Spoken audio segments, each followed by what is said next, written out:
어때요? 여러분들은 도구적 존재로 살아가고 계십니까?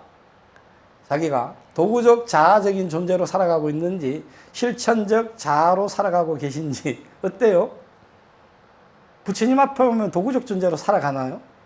실천적 자아로 살아가고 계시죠? 어때요? 애기 아빠? 응. 때에 따라 하는 거예요. 이거 정답인 것 같죠?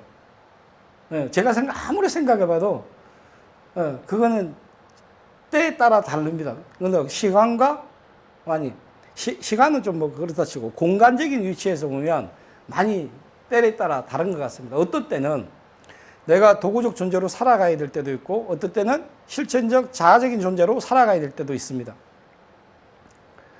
가령 우리가 가정만 보더라도 마찬가지예요. 우리가 최소한의 가장 작은 공동체가 가정이잖아요. 가정이 가장 적은 공동체입니다. 거기 공동체적으로 보면 내가 아빠인 가장으로 살 때는 나는 도구적 존재가 최소한 아닙니다. 아빠로 살 때는. 그건 주도적으로 실천적 자아로 살아가는 존재입니다. 그래야 한 가정을 이끌어가는 대통령이잖아요. 한 가정의 공화국의 대통령이잖아요. 그런데 아이는, 내가 데리고 온 아이는 내가 실천적 자아적인 존재로 살아가기를 바라지만 이 눈에 보이지 않는 종 속의 관계로 아이는 도구적 존재일 뿐입니다. 회사를 나가서도 마찬가지죠. 가게를 가도 마찬가지입니다. 음식점에 가서 밥을 먹는다고 우리가 생각을 해보면 밥을 먹을 때 나는 실천적 자아인 존재고 음식점의 사장님은 도구적인 존재입니다. 근데 난 분명히 나라고 하는 사람은 나는 도구적 존재로 살기가 싫고 실천적인 자아적인 존재로 살고 싶은데 그렇게 살 수는 없는 거죠. 왜? 우리가 사회적으로 흔히 하는 말로 내가 영원한 갑일 수 없기 때문이죠. 불교도 어떻게 보면 이런 맥락 속에서 살아갈 수밖에 없는 게 있습니다. 부처님도 저는 그러했으리라고 생각을 했습니다. 부처님도. 우리가 생각하는 절대적인 부처님 아니죠. 그죠? 여러분들 절대적인 부처님 아니에요. 부처님도 상당히 실천적 자아적인 존재로 살기를 권유하고 가르침을 줬지만 실은 내면을 보면 약간의 도구적 존재로 살 수밖에 없는 흐름 속에서도 간 적도 없지 않아 있습니다. 그런데 부처님께서 실천적인 자아적인 존재로 살기를 선포한 게 있습니다. 그 부처님 일대기에서 보면 그게 첫 번째가 깨닫고 나서, 그러니까 부처님이 깨닫고 나서 야 내가 뭔가를 다시 요걸 정리를 해야 되겠다 하는 시간이 있습니다. 그 시간이 언제냐 그러면 고행을 끝나고 나서 부처님이 6년 고행을 끝나고 나서 수자타 그 처녀로부터 죽을 얻어먹고 나서 정신을 차리죠. 그죠? 그래서 니랑강화를 나와서 혼자 보리소나무 아래 가서 49일 동안 기도를 합니다. 49일 동안. 그래서 당신이 그동안 고행하고 정진했던, 우리가 흔히 6년 고행이라고 이야기 하잖아요. 그 6년 고행했던 동안에 느꼈고 깨달은 지점들을 정리를 하기 시작하죠. 일주일마다. 그래서 49일 동안 이제 그 정리가 완성이 되죠. 그리고 동쪽에 49일 되는 날, 동쪽에 샛별을 보고 깨달았다. 그거 우리가 이제 흔히 성도제일, 그래서 음력으로 12월 8일을 성도제일이라고 이야기를 하잖아요. 그 깨달음을 얻고 났을 때 부처님이 사실은 당시만 해도 인도 사회는 뭐 힌두교 중심이었고 여러 사상가들과 철학가들이 있어서 했지만 다 어떤 형태였냐 그러면 인간을 도구화 시켰습니다. 도구적 존재로 봤습니다. 아마 이 세상에 존재하는 모든 종교들이 어쩌면 그 종교를 믿고 따르는 사람을 도구화 시켰지 실천적 자아적인 존재로 만들지를 않았습니다. 교리 자체가 그렇습니다. 그래서 불교는 대단한 종교입니다. 개개인에게 자기 역량을 부여하는 종교입니다. 개개인이 가지고 있는 역할들이나 이 개성들을 활발하게 펼쳐놓으라고 이야기하는 종교가 불교입니다. 획일적이고 통일성을 강요하지 않습니다. 다양성을 강요하고 자율성을 강요하는 게 불교입니다. 그런데 부처님께서 이제 아시다시피 그 깨달은 법은 연기법이고 중도다라고 이야기를 하고 있습니다. 그 연기법의 중도에 표면적으로는 저는 이 내용이 딱 맞는 것 같아요. 실천적 자아적인 존재를 만들어가기를 바라는 게 바로 연기법이고 중도입니다. 획일성이나 통일성을 강요했으면 아마도 그런 연기나 중도는 개입이 될 수가 없습니다. 전혀. 그런데 부처님이 이렇게 당신이 깨닫고 보니까 이제 경전에 나와 있는 거 그대로 제가 읽어 드릴게요. 우리 부처님 생애에 나와 있는 내용을 보면 이렇게 되어 있습니다. 부처님이 이제 깨닫고 이걸 남들에게 말을 하면 알아들을까 못 알아들을까 고뇌에 빠집니다. 그렇게 하면서 혼자 생각을 합니다. 어렵게 도달한 이 깨달음은 완벽하고 결함이 없다. 깊은 선정에 들어 수없이 생각해 보아도 완전하고 원만한 최고의 진리이다. 그러나 이 진리는 깊고 보기 어렵고 깨닫기 어렵고 섬세하고 고상하고 단순한 사례를 넘어서는 것이다. 오직 지혜로운 사람이라야 알 수 있는 것이다. 이 생각에 부처님이 사로잡혀요. 야, 이게 너무 좋아. 옛날에 그런 문구 광고 카피 있었죠. 너무 좋은데 이거 그 경상도 톤으로 하는 남자 한 20년 전에 있었잖아요. 황무식인가? 이거 너무 좋은데 했던 사람. 이런 거죠. 부처님도 이거 너무 좋은 건데 사람들에게 말을 하면 알아들을까? 못 알아들을 거야. 부처님이 어떻게 체념을 하기 시작합니다. 그러면서 또 한 생각을 합니다. 과연 사람들이 받아들일까? 세상 사람들은 자기가 가진 견해에만 매달리고 자기가 바라는 것만 좋아하고 자기가 배우고 익힌 것만 고집한다. 맞죠? 네. 왜? 내가 본 게 세상의 전부입니다. 우리가 선종불교에서는 그걸 뭐라고 그러냐면 관견이라고 이야기합니다. 우리 속담에서는 우물한 개구리라고 이야기하고 있고. 옛날에 두레박 포우리는 우물 아시죠? 그 우물에서 보면 그거만 보여요. 우리 불교에서는 관견이라고 해서 대롱을 이야기합니다. 왜? 대롱 아시죠? 파이프. 파이프에서 보면 이렇게만 보여요. 한 가지 더 하면 달을 가리키면서 손가락만 쳐다보고 있다. 이렇게 표현을 하는 거죠. 정작 달을 보지 않고 여기 손끝만 달을 가리는 손가락만 보고 있다. 이렇게 표현을 하고 있습니다.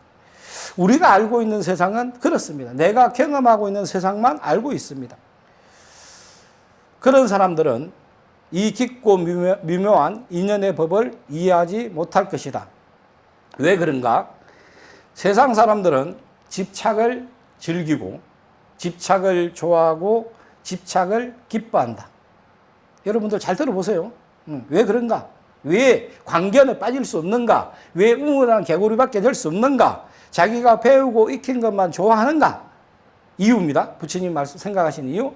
세상 사람들은 집착을 즐기고 집착을 좋아하고 집착을 기뻐한다. 그들은 집착을 떠나고 집착을 없애고 집착이 사라진 진리의 세계를 이해하지 못할 것이다. 집착을 없애고 집착이 사라진 진리의 세계를 이해하지 못할 것이다.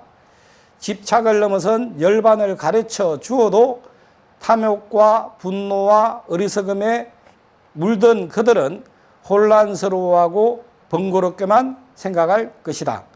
그건 그들에게도 이익이 되지 못한다.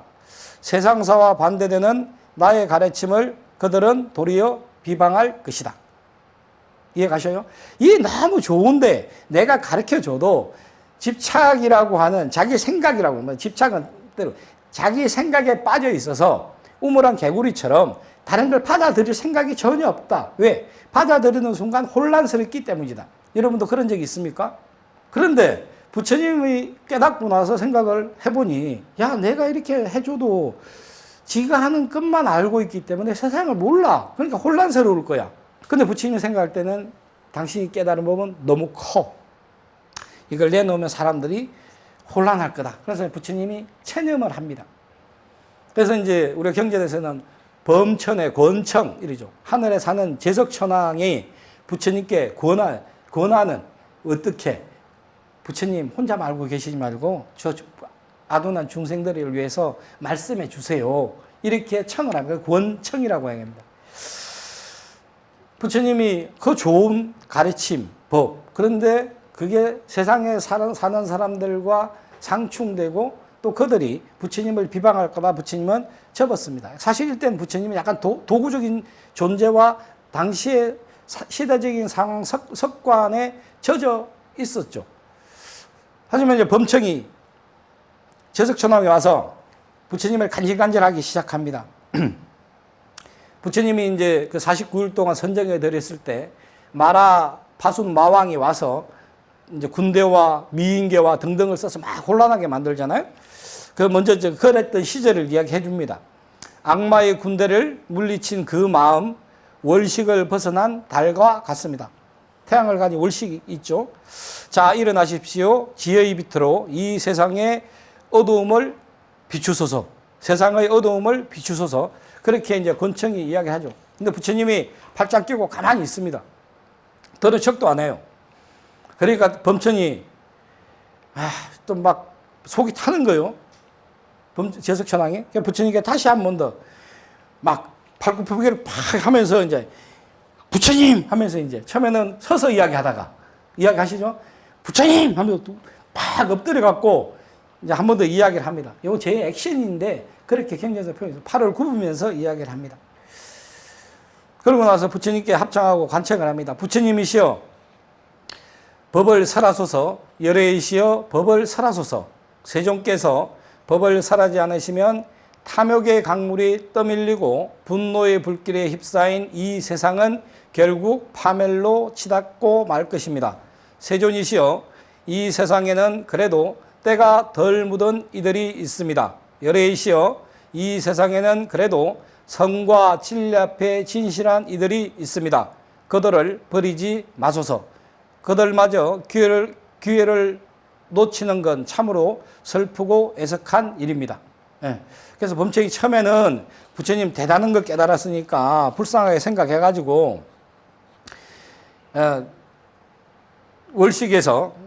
월식을 벗어난 달처럼 이 세상에 밝은 지혜의 빛을 주소서 이렇게 이야기를 하다가 부처님이 이거 그 정도 갖고 안 돼. 그러니까 조금 더 정확하게 이제 이야기를 해줍니다. 부처님의 생각을 곁들여서 이 세상이 파멸로 갈 것이니까 부처님이 이 세상에 빛을 줘서 지혜의 빛을 줘서 그래도 부처님의 생각한 만큼 이 세상에는 나쁜 사람들이 많지 않습니다.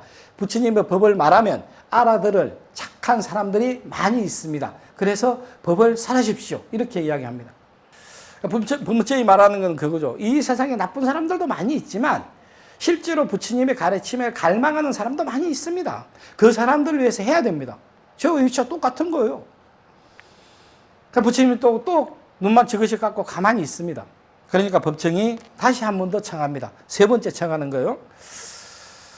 이제 노래를 부릅니다. 범천이. 높은 바위산에 올라 사방의 사람들을 둘러보듯 가장 현명한 분이시여 모든 것을 보는 분이시여 슬픔을 없앤 분이시여. 부처님을 이렇게 범천이 이야기를 합니다. 제석천왕이 가장 현명한 분이시다. 모든 것을 보는 분이시다. 슬픔을 없앤 분이시다. 부처님은 그런 분이십니다. 그와 같이 진리의 누각에 올라 태어남과 늙음에 정복당하고 슬픔에 빠져있는 사람들을 굽어보소서. 그러니까 도구적 존재로 살아가는 이 사람들을 실천적 자아적인 존재로 만들어 주소서. 이런 이야기예요. 그리고 마지막에 멋있습니다. 영웅이시여 성리자이시여 일어나소서. 이 세상을 누벼주소서. 진리를 설파하소서. 분명 이해하는 사람이 있을 것입니다. 범천이 이렇게 이야기를 합니다. 표현이 참 멋있죠. 영웅이시여 승리자이시여 일어나소서. 이 세상을 누벼 주소서. 진리를 설파하소서. 분명 이해하는 이들이 있을 것입니다. 부처님이 마음이 동요하기 시작합니다. 예. 그 마음이 동요돼서 이제 생각을 하게 됩니다. 어떤 생각? 세상의 중생들, 범천의 말을 듣고 세상의 중생들을 쳐다봅니다. 이 표현이 참 재밌어요. 잘 들어보세요. 그때 부처님이 드는 생각이 연민심이에요. 누군가가 여러분들께 부탁을 했잖아요. 간절하게 부탁을 했어요. 간절하게 부탁을 했는데 그걸 무시하지 않고 그래 그러면 좀 이렇게 해볼까 하는 그 마음이 연민심이고 자비심입니다. 그 마음이 있어야 돼요. 그 마음이 있을 때 일어날 때 어떤 존재로 살아야 되겠어요? 실천적 자아 존재로 살아야 돼요. 실천적 자아적인 존재로. 그 부처님이 그런 생각을 가집니다. 어떻게? 먼지와 때가 적은 중생, 먼지와 때가 많은 중생, 두뇌가 총명한 중생, 두뇌가 무딘 중생, 품성이 좋은 중생, 품성이 나쁜 중생, 가르치기 좋은 중생, 가르치기 나쁜 중생. 대비되는 거죠. 세상엔 아름다움이 있고 미움이 있고 잘생긴 사람이 있고 못생긴 사람이 있고 옳은 것이 있고 나쁜 것이 있고 흑이 있고 백이 있고 선이 있고 악이 있고 세상은 다 그 양분되어 있습니다. 그 양분된 속에서 그나마 나를 따라오는 사람을 위해서 부처님이 법을 설해야 된다고 생각을 하신 거죠. 여기서 이제 굉장히 서정적인 시적인 구절이 또 있더라고요. 부처님 생각 중에. 계속 읽어드릴게요. 다음 세상의 과보를 두려워하며 자신의 허물을 살피는 중생도 있고, 맞죠? 예. 지금 이 세상에 다음 생에 과보가 두려워서 자기 허물을 살피고 참여하는 중생도 있고, 그걸 무시해서 에라 지금이 중요하지 몰라, 내 될 대로 되라지 뭐 어있어, 인생 뭐 별거야 막 살아가는 사람도 있다는 이야기예요. 여러분들 중에 있는지 모르겠습니다. 마치 이 굉장히 서정적이에요. 마치 붉고 푸르고 하얀 갖가지 연꽃들. 그러니까 연꽃도 우리가 보면 하얀 백년이 있고 진한 분홍 연꽃이 있고 또 약간 하얀데 끝이 분홍빛 연꽃도 있고 여러 가지 있잖아요. 그런 여러 가지 연꽃들이 같은 진흙에서 싹을 틔워 같은 물에서 자라는 것과 같다. 맞죠? 우리가 여럿이 지금 여기 한 30명 같이 섞여져 있잖아요.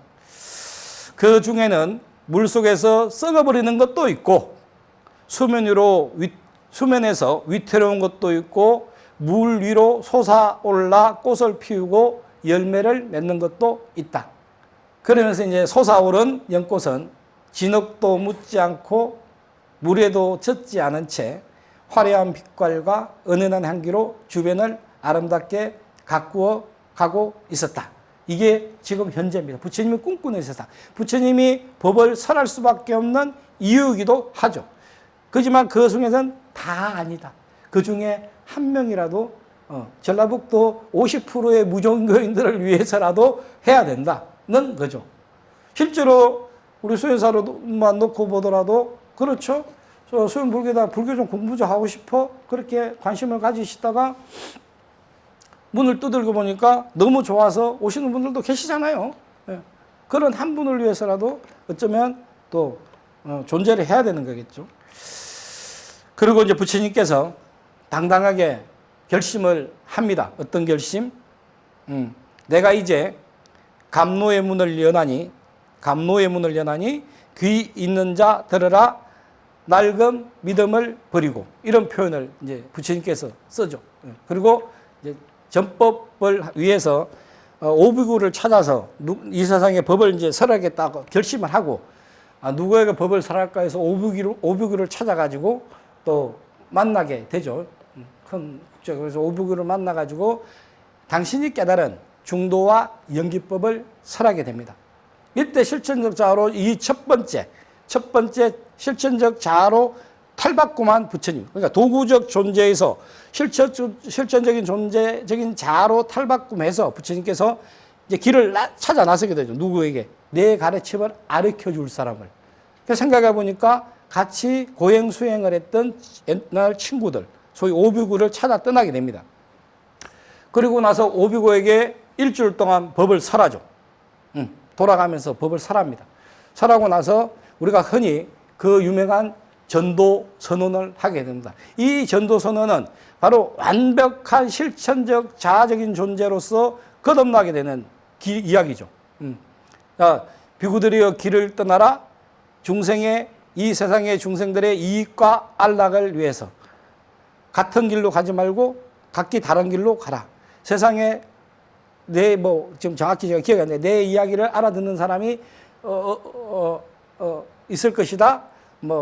그 지역의 사투리로, 그 지역의 언어로 이야기해라. 이런 등등의 이야기로 부처님이 전법 선언을 합니다. 이 전법 선언이야말로 지금 우리가 불교를 믿고 따르는 도구적 존재가 아닌 실천적 존재로 살아갈 수 있는 큰 갈래의 길을 열어주셨다. 이렇게 저는 생각을 합니다.